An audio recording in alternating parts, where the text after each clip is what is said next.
Cool seatbelt. What's up? How's your day? Holy shit, that's crazy.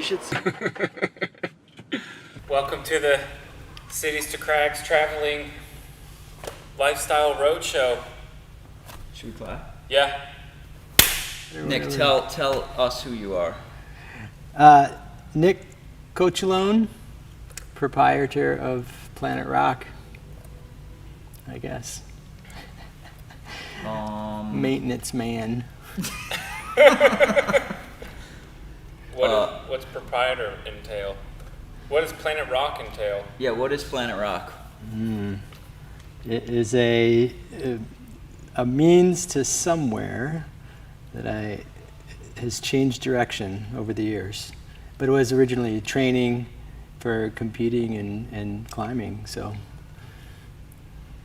in the Pontiac days. And the first gym you built in Pontiac, Michigan in 1994. Precisely. And now that gym shut down and you have 2 other gyms? Yeah, so the Pontiac gym, we had half the building and the intent was to do the whole building. And since that couldn't happen at the time, I moved it to Madison Heights, which is now. So Pontiac is over with and the next chapter is Madison Heights. Where are we right now? And we are in Ann Arbor now, which opened in 1999, a little bit after Pontiac. I didn't realize that this gym was still from the 90s, though. Technically speaking. So, you were in gymnastics before climbing, right? Yes. In college, or like since a little kid, or what? Since high school, and then at college it was only for a little bit at Eastern Michigan. Yeah. And you were born and raised in Michigan, right? Yes. Where were you born? In Canton, Michigan. Okay. And so, how did you get into rock climbing? Like, what got you to transition from gymnastics to climbing? So, after a series of kind of events of, actually during college, I ended up moving to California and then back and started climbing while I was here. Unbeknownst to me, I had missed all the good stuff in California at the time, and that was in 86, 87, 88. So I started in 89 here in Michigan, and what do you mean here in Michigan? Where? In a gym? no, so in Ann Arbor up on the Diag, and there are a bunch of buildering and stuff with some friends who were also gymnasts and said, you got to come climb. So that's kind of how it started. And then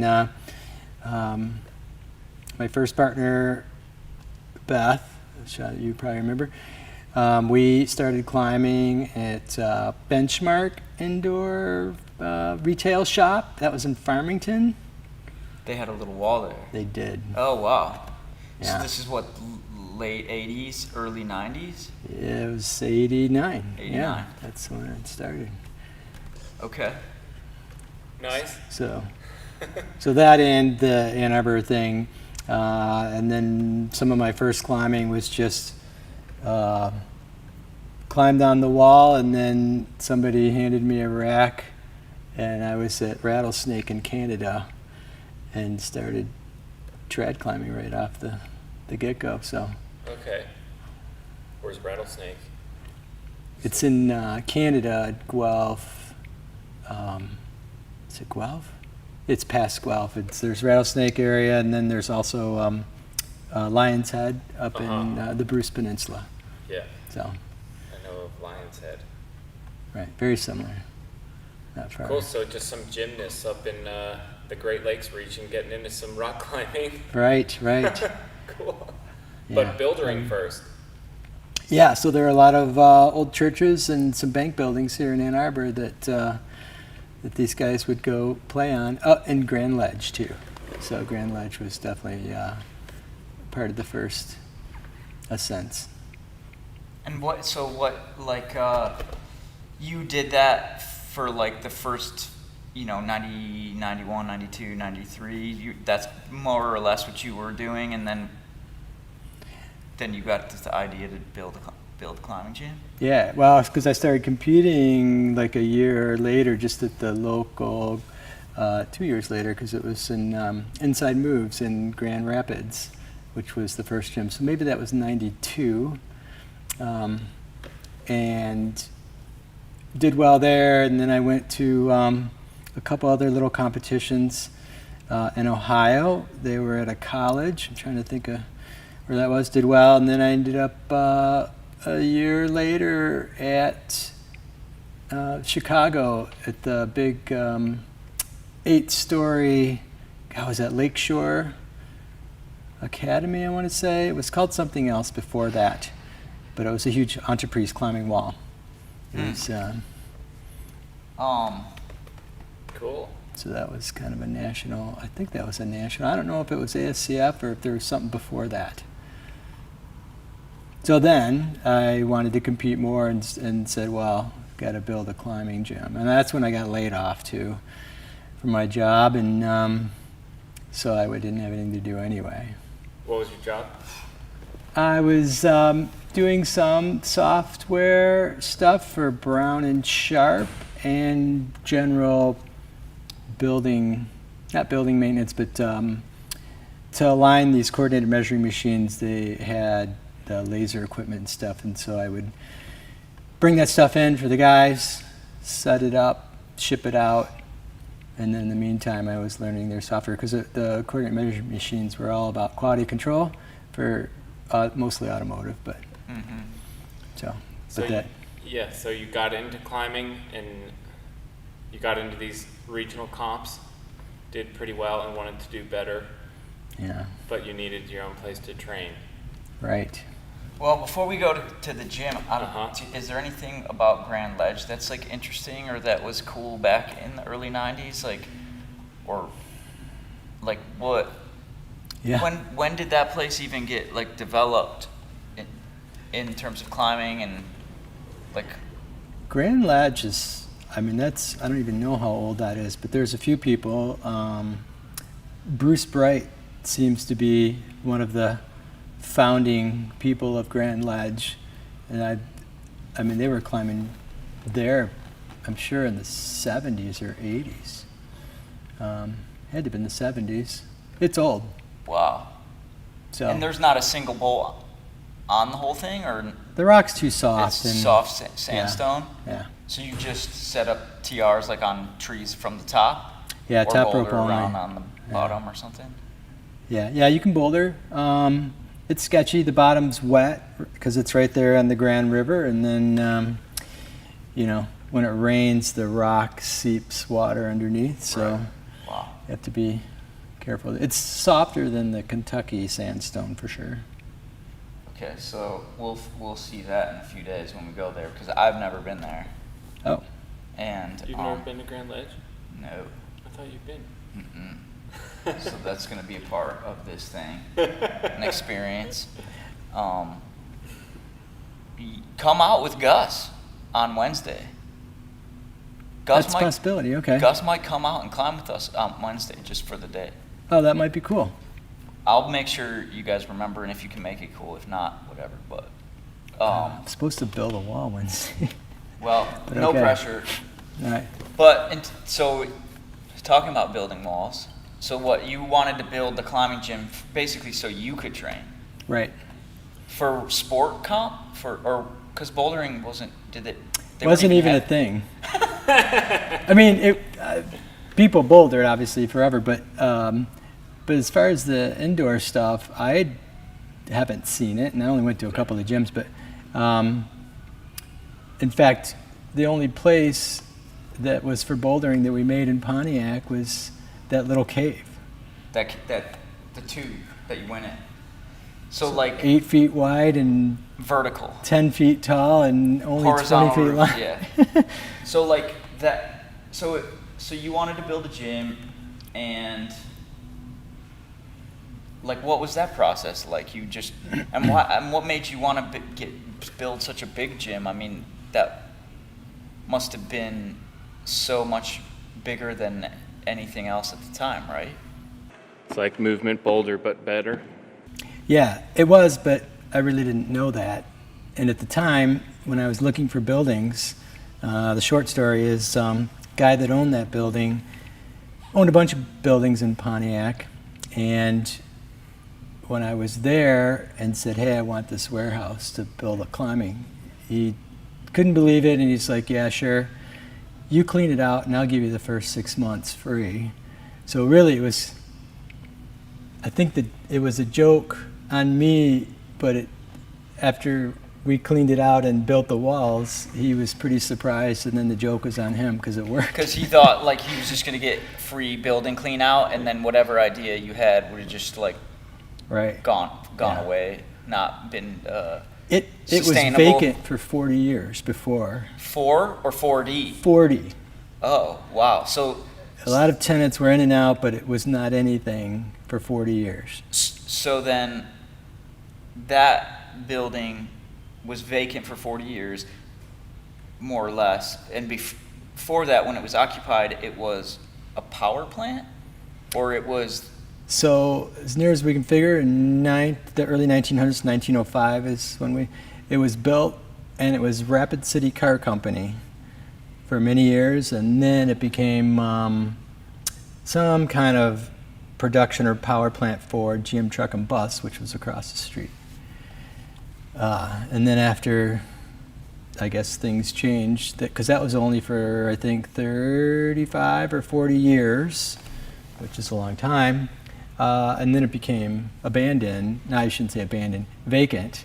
And various things were in and out of there. But this building owner bought it for a song, apparently 75 grand.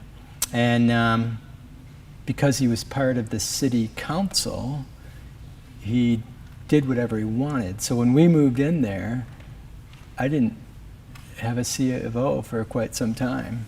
He just said, don't worry about it. And I don't know if you were around, but we had one bathroom working and stick framing, no drywall, card table, and a cash box. That's how we opened. And we did that for months. And then as we got money, we went and bought drywall, finished the pro shop. So, but the walls were built. You built the walls. Built half the gym. Built half the gym as it still looks now? No, only half up to the cave. So the bubbles to the cave? The bubbles to the cave is new after a year and a half, 2 years. Oh, so you built from the corner all the way around to the cave? Yes. Okay.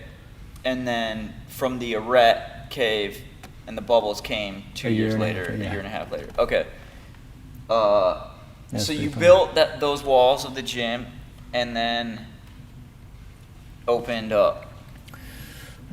Opened up. So it was just 94. How long did it take you? You got the keys when, and when did you open the door? We were in there cleaning out in December.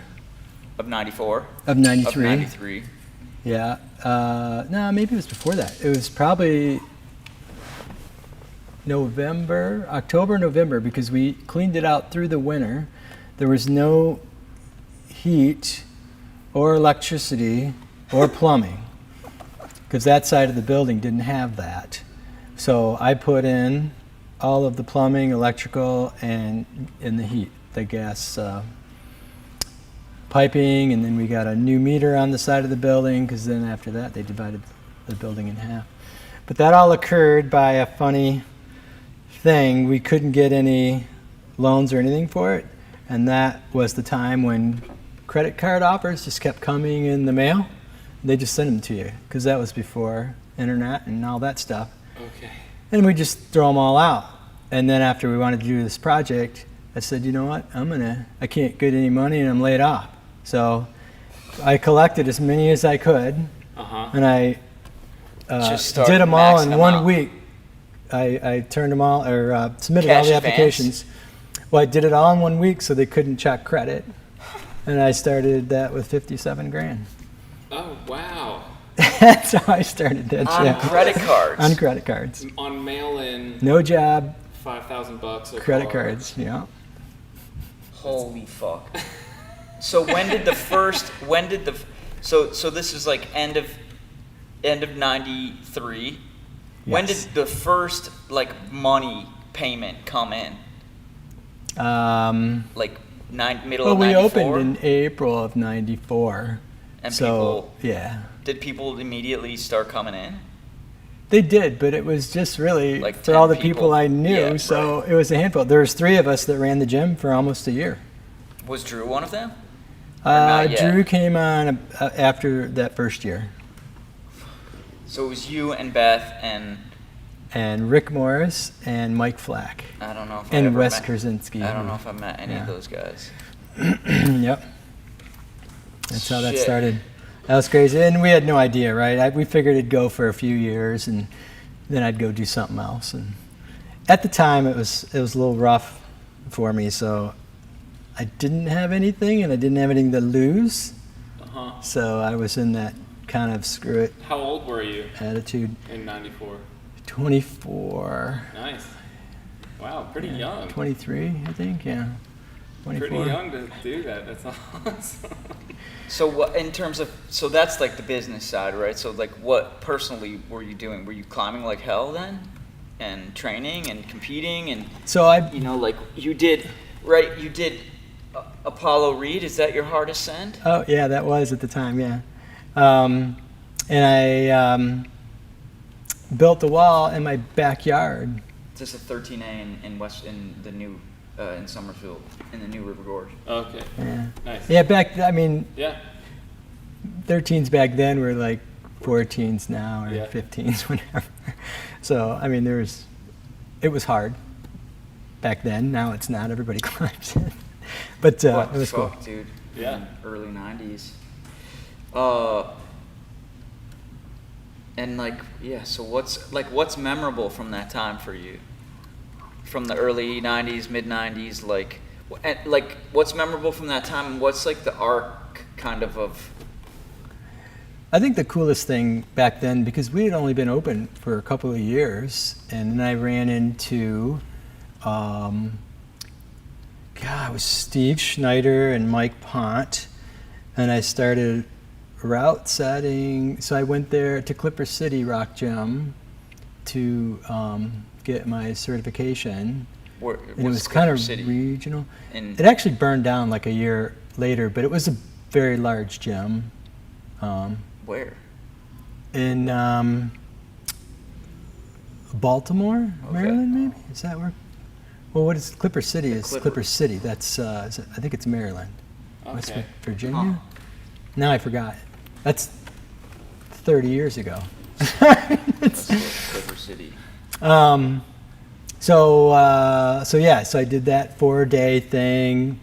For like that was- comp route setting. Comp route setting, and that was for the ALF, American League of Forerunners.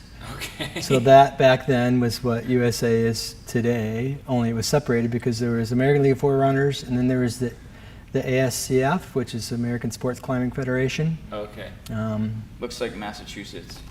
Yeah, okay, Massachusetts. And then there was a couple of different competitions that I set for. Memorable was setting with Tony Yaniro, Uh-huh. me and his wife then, and him, set at Upper Limits, the nationals there. I mean, is that St. Louis? Yeah. St. Louis is upper limits, yeah. Yep, Chris Schmeck's gym. And then we had the ASCF Nationals in 1996. And so we had Jason Campbell, Katie Brown. No, that was 97 was the Junior Nationals, which was the JCC at the time. And Katie Brown and who was the other person? Sharma? Sharma was there, Tommy Caldwell. Actually, we have the poster in the hallway over there where they've all signed it. Lisa? No, not Lisa. Oh, it wasn't sport climbing. So, Lisa, but those are no. two different years, right? Like, you had adult nationals in 96 and then youth nationals in 97. Yes. And did you set for those too? Or did you? I helped, but that was Robin Everseeld, Mike Pont, Steve Schneider, maybe Jason Campbell. I think he competed In 96. 96, and then set. And there was Steve Hong competed there too. That was pretty cool. So what did everybody think of the gym when they showed up? So everybody, I mean, for us it was kind of like, yeah, this is our gym, and everybody came in and said, oh my God, this is absolutely amazing. What? And I was like, okay, well, it's okay. It was our first shot. Mostly because how big the walls were? How big it was, yeah. And Which is the like kind of 50 features we had. 50 Okay. plus Yeah. feet. Yeah, so, yeah, it's 50 feet. And then It was steep too.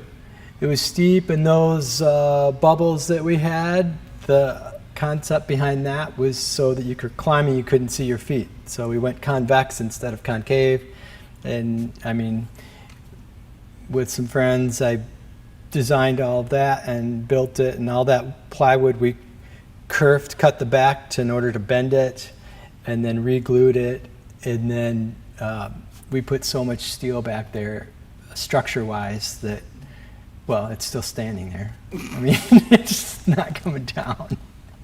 Oh man. 30 years later. So yeah, I mean, like, We overbuilt it big time. overbuilt it, built everything by hand, designed and built everything by hand. I still have the cardboard box because I didn't have a CAD program at the time. So we made a 3D model. Oh, cool. So Nice. That's awesome. Yeah, it's so impressive. It's really impressive. yeah, that was And pretty funny. So like then you're like into the mid 90s, late 90s, like and then you built this gym. So like were things profitable? Was it successful? Was it scrappy? Was it like ever real tight and scary? Yeah, scary didn't happen until we opened the Ann Arbor gym and realized we couldn't open a gym for, that little money. And so we borrowed. Like you couldn't do the credit card thing, 57 grand. yeah, Like you did for Pontiac. Well, and so we had done well enough to where I went to the bank, and that was $450 to open the Ann Arbor gym, and I met some people who were already building the building and said, well, if you sign a long lease, then yeah, we'll do the deal. For like what's long, like 10 15 years and a 10 years. couple 5-year options after that. Mm-hmm. And so we've leased this building for 20 years till recently. So, but see, then we didn't open another gym then till we moved to Pontiac. So 5 years ago. You mean till you moved to Madison Heights? Yes. So yeah. So you went from it's- 99 till 2016 Yeah. with well Pontiac closed in 2014, right? Yes, and we opened. So we did. Yes. Yeah, we did So Madison where's Heights. it- We opened in 15. Was there there was one 14. a year of time where Ann Arbor was the only gym? Or no, was there overlap? No, because we had people climbing. There was only 1 month where Ann Arbor was the only gym on this side of Okay. the state. I mean, there's still inside moves and higher ground over in west side. And of course, now there's more. There's Terra Firma, and now, of course, one in Detroit. Mm-hmm. I know. So Well, geez, like that's been a lot. That's a cool story. it's different. American Dream classic. Yeah. Do we miss anything? Anything that stands out? Like, Who won that first comp? Do you remember? the kids one or the adults one? Sharma won. Sharma won. Yeah. Steve Hong, I believe, was second. This Oh, is yeah. 96, the adult Yeah, and one. I'm wondering if That's awesome, Steve. if Woods was there or not. But there was, yeah. But Hans Florine was the other guy that helped set, because he was also doing the practical. So in 96, that was my practical, the first practical. I had to do another one because I didn't do well. So, For setting, yeah, for setting. So who all set your gyms for the first, you and? Me, Rick Morris, and Mike Flack, and then Drew came on, so he root set, and a number of And you the were people. training, but at a certain point you're like, okay, I'm doing this more than just for training for these comps. It fizzled out right away. There's no way I could run the gym and go train and compete, so I'd stopped competing after that first year. Okay. So it was. It turned out to be a lot funner actually doing Yeah. the gym. I mean, competing's okay, but I don't perform well under pressure, so Yeah. which might be arguable actually, but in certain settings it just didn't work out. But Yeah, maybe business scenario you do better. but I still, yeah. I mean, I did my first big wall in '94. Uh-huh. Did El Cap with my buddy Bruce, and then we did a big wall each year after with the Shield and the South A and Oh, cool. the Northwest regular route. Did that a couple of times, and yeah, so that was entertaining. I liked trad climbing much better, and I believe that trad climbing made you a better climber and sport climber versus sport climbing helping you with trad. I don't think that's a help as much. when did you do Apollo Reed? What year was that? I want to say probably 94, 95. And did you kind of mostly stop pure sport climbing at that point and focus more on trad and big wall stuff, and spend you Yeah. know, like most of the time when you did get to go outside climbing doing? Kinda. I also ended up putting a bunch of routes. I was happy with my drill in Kentucky, so I stayed in that Love Shack at Miguel's the last year that it was standing, which was in 92 or 3, and then started bolting a bunch. So, and the other gym was not really a gym. It was Star Commonwealth. Was a Never gym heard it. that this guy and his wife, Kevin Chiskowski, built, and then went on to work for Nicros for like 10 or 15 years. Oh wow. Nice. But so there's some history there. Yeah. But that was probably actually the best climbing place before we opened up Pontiac, was the Star Commonwealth place. Where? So that was in Albion, Michigan. Oh wow. Okay. But it was only open to Random. the public like 2 or 3 days a week, because Star Commonwealth was a troubled boys and girls camp school. Wow. So anyway, Climbing's just got the random They had a history little nuggets. wall up, right? Yeah. Like a YMCA for Miss. Oh wow. yeah, but it was 30 feet, Yeah. That's and it was cool. in a barn. What was I gonna ask? Oh, so okay, so you spent some time in Kentucky bolting in Yeah. the '90s. So you probably were climbing in the gym to do better outside after about a year, it sounds like. Yes. Yeah. Yeah, that was definitely. Yeah, and that'd be the red for you. Yeah, the Red was definitely. We were there like every weekend, there in the New. Mostly we were at the New in the beginning, because that was really cool, and that's when Porter, Gerard, and Doug Reed were all, and Doug Cosby were all putting up new routes, and then that's where I got excited about building routes outside, and started in Kentucky, and then Doug Reed and Porter went over to Kentucky. In fact, Porter won the nationals there in Chicago when I was there, and I was like 20-something, 20th, 22, and he climbed fabulous back then. So in his pink tights. So yeah, that's the thing. Different era. So, I mean, like, you know, climbing's really different now, right? And the industry is different. And what are your like takes on just, you know, like the gym? Like, you've got a kids team, and you've got like, how many comp kids do you have, and like, you know, how, like, give a sense of like how flourishing and big the Southern Michigan kind of climbing community is.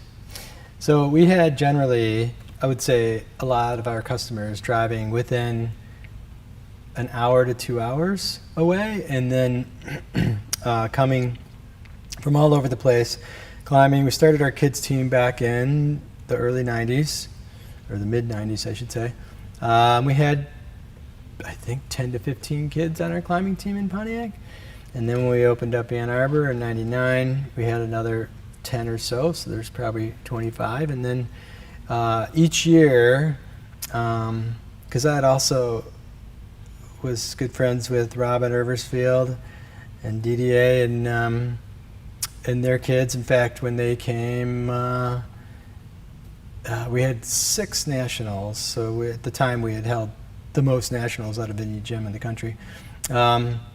And for many years until Stone Summit started doing it, and they were clearly big enough because it had grown so much. Mm-hmm. And as far as our climbing team goes, we have 40-ish a couple of years ago at each gym.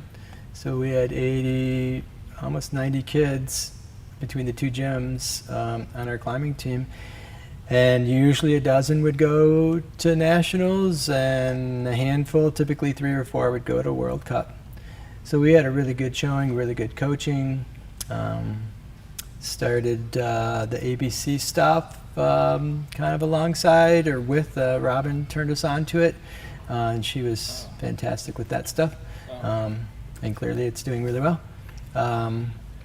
So I helped, you know, promote that thing. What was it like getting young Sam in the door back in the day?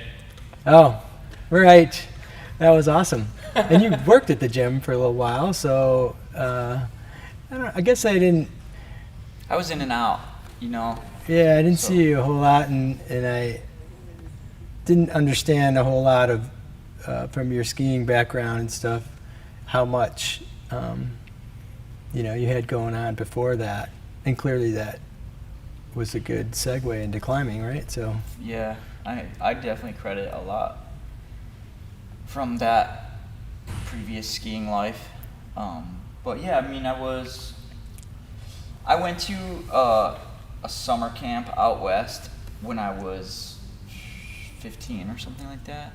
okay, And it was like 5 days of hiking, 2 days of climbing, 2 days of whitewater rafting. And that was the first time I'd ever climbed. And then the 2 friends that I went out there with, we came back to Michigan and we were like, we gotta climb. well then how did you hear about the gym? That's originally? then. Okay. So we came back from the summer camp, and that's when we learned about Pontiac. And we climbed in there, you know, like once every 6 months or a year or whatever. And then it wasn't until,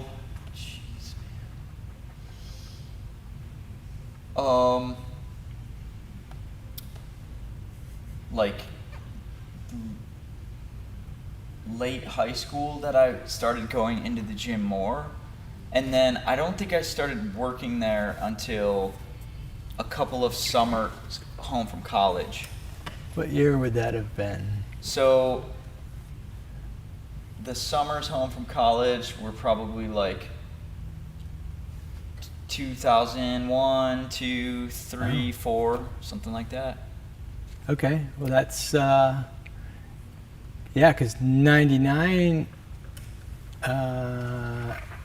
is when we obviously opened in Ann Arbor, and then I think 2001 is when we had our nationals here, which was a pretty big deal.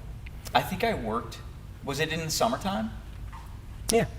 Yeah. I it's think in I worked July. that one. Well, that's what I was wondering. So that, and then we did another nationals in 2007, and we did a PCA. The ASCF turned into the PCA, Professional Climbing Competition Climbing Association, or whatever. Yeah.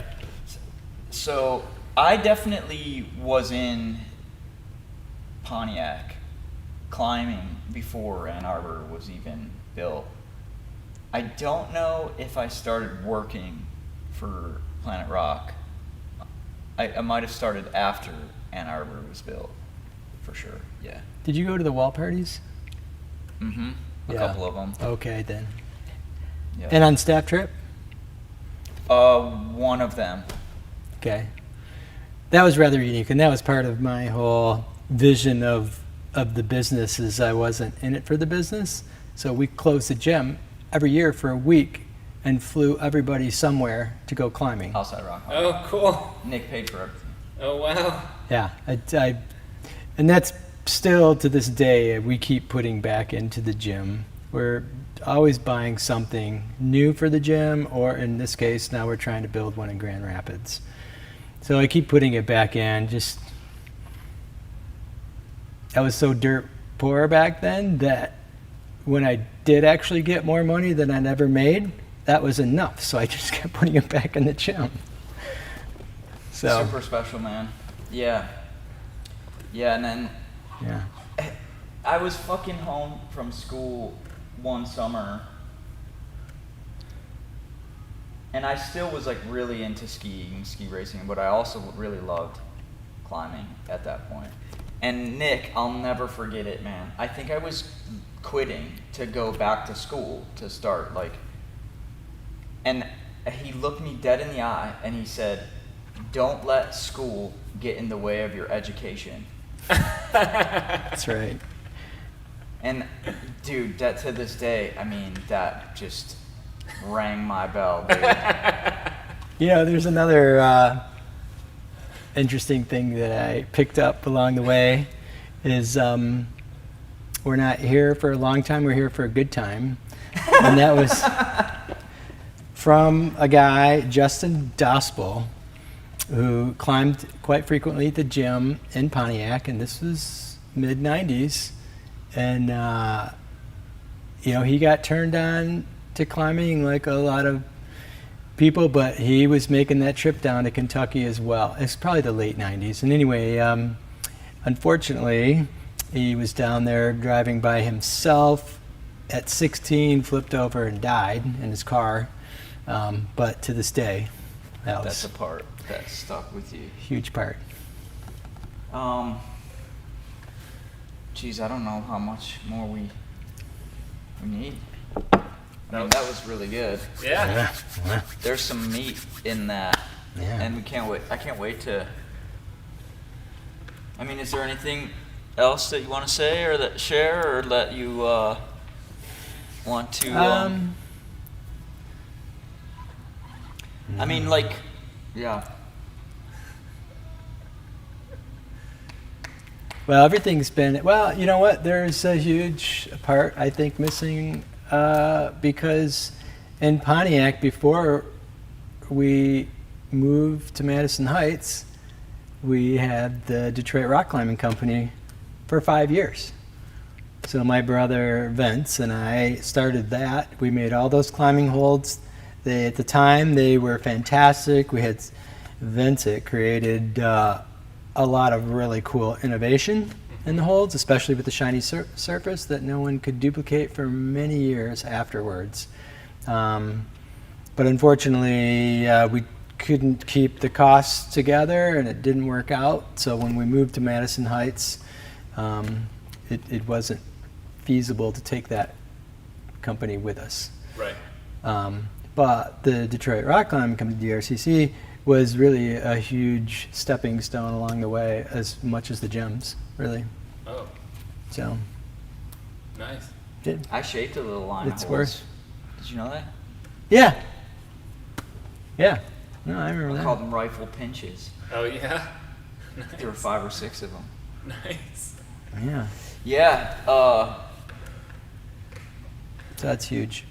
That was cool. I don't think I realized that it was 5 years. Yeah, we started in 2010. The concept started in 2008 with my brother and I. And he was also a huge motivation and part of building the gyms. So he did quite a bit there too. So so it wasn't just a one man operation, I guess. no, just a one man. Come drink my Kool-Aid. Yeah. It didn't really feel like you were taking a big risk at the time? For which part? Just starting. Starting. Risk is relative, right? Yeah. If you have nothing, Yeah. you have nothing to lose, and Yeah, that's what you said. that at the time, I was pretty innovative and clearly pretty young, so felt like I could do Right. a lot of different things if it didn't work out. So Yeah. So cool, man. Well, we're just so happy that it did work out. And yeah, right. I mean, we sit here and, so many years later, and So I know that Planet Rock has had a major sort of place in a lot of people's lives and in the American kind of climbing community, and it's just been a pleasure to be associated with it in any way. yeah, well, and I'm privileged to see how many different people hooked up, got married, had kids. I mean, we have several generations now coming to the gym. I'm sure, like most gyms, but people still come back from around the country and say, yeah, this is still home for me. So we'll keep that style. Like most gyms around the country, but like maybe in Boulder or fucking Salt Lake City or like these places that have outside climbing, but like in southern Michigan. It's like just as much to feel a part of a big community as it was to do the sport itself, I guess. That's definitely part of the allure. Yeah. I mean, and that always goes back to the same phrase or quote of it's not the destination, it's the journey. Sure. And that for me, especially if it's a continual surprise around the corner. I mean, pandemic sucked, but there are a few silver linings that it opened up. Yeah. Hopefully we can work with, but Do you want to talk about that event we did the other night? Got anything to say about that, or we can just let that? Well, I mean, that was reminiscent of, Crank Night started at Pontiac. right. And that was reminiscent of the original gym. It's a sort of head nod to, Detroit music, Right. techno and house music, and Vince was the DJ for those, right? He was amazing, yeah. He So DJ'd Nick's everything. brother was spinning records on that deck that I showed you earlier today, and that's how Crank Night became Wednesday nights. The gym stayed open till 11, and Vince played for the last few hours of the night. And it was when did that even start? When was Crank Night happening? I would say it started in the early 2000 to mid 2000, and it was an effort to get more business, to make some fun night. And then even when we didn't have a DJ, we just kept it called Crank Night, and to this day we still do the Crank Night Wednesday and Thursday at each gym, and it's just a ton of people. Yeah. They just So when Nick and I were talking about being here and what we were gonna do, and I just was like, Crank Night. yeah, like a legit one with like a live DJ, Detroit DJ, and just like, no pole though, no pole. no stripper pole, or hot tubs. Hot tubs? Dude, the wall parties, man. They were. would bring We had a hot dogs band. and gin. So in the Pontiac space there, under the overhang, not the bubbles, Uh-huh. every year we built a full-on stage because we'd always use the materials for something else. So we'd build a full-on stage and have a band or a DJ or both, and always had kegs of beer, luges, the king swing. Did you do that? Yeah. That was, we did some stuff that probably was not advisable. We'll just leave it at that. Yeah. Yeah. So That's awesome. Yeah, it's pretty funny. let's go climb. Cool. Let's do it. I gotta get these jeans off. Oh yeah, you're crazy for You gotta wearing be pants. smoking. Well.